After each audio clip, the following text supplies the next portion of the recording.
নমস্কার বন্ধুরা, আমি রিয়া। আমি চলে এসেছি রিয়া স্টোরি চ্যানেলে আরও একটি নতুন ভিডিও নিয়ে। আজকে রবিবার, সময় এখন সন্ধ্যা ওই 7:45 মতন। আজকে একটা মামার রিসেপশনের ইনভাইট আছে, সেখানেই যাব। আর এই দেয়ালের স্টিকারগুলো দেখো নতুন লাগিয়েছে, তাই ভাবলাম তোমাদের সাথে একটু শেয়ার করি। তো আমি রেডি হয়ে গেছি। আমাকে আজকে কেমন লাগছে তোমরা কিন্তু অবশ্যই কমেন্ট করে জানিও। তো এইদিকে দিদুন, মামি, বোন সবাই যাবে, ওরাও রেডি হয়ে গেছে। আর এই তো আমাদের টোটোও চলে এসছে। আমরা সবাই মিলে গল্প করতে করতে পৌঁছেও গেলাম বিয়ে বাড়িতে। কি সুন্দর করে গেটটা সাজিয়েছে, তাই না বলো? ভেতরের ডেকোরেশনটাও খুব সুন্দর করে করেছে। আমরা একটু তাড়াতাড়ি চলে এসেছিলাম, তাই বাইরের দিকটা অনেকটাই প্রায় ফাঁকা। আর এই যেই মামা রিসেপশনে এসেছি সেই মামা, আর পাশে ওই নতুন মামি। তো নতুন মামিকে কেমন লাগছে তোমরা কিন্তু কমেন্ট করে জানিও। তো মামার ঘরে ঢুকতেই দেখলাম খাটটাকে খুব সুন্দর করে সাজিয়েছে, আর কন্যাযাত্রী তথ্যও চলে এসেছে, তাই একটু ভিডিও করে নিলাম।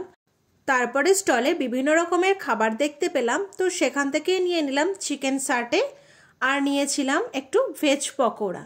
তার সাথে নিয়েছিলাম গরম গরম ধোয়া ওঠা কফি।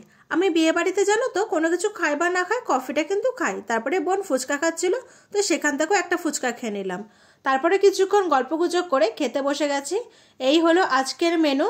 খেতে বসার সাথে সাথেই প্রথমেই দিয়ে গেল মিনারেল ওয়াটার, তারপরেই দিল লেবু, আর তারপরেই দিল লেমন চিকেন ফ্রাই, সাথে ছিল গ্রিন চাটনি ও গ্রিন স্যালাড, তারপরেই দিল কড়াইশুটির কচুরি ও চিজ মাখানি, দেন সাদা ভাত, ভেজ ডাল, ফিঙ্গার চিপস, তারপরেই ছিল এঁচোড় চিংড়ি, তারপরেই দিল গন্ধরাজ কাতলা, আর তার সাথে ছিল গরম ধোয়া ওঠা নরম তুলতুলে আজকের সোস্টাফার মাটন কষা।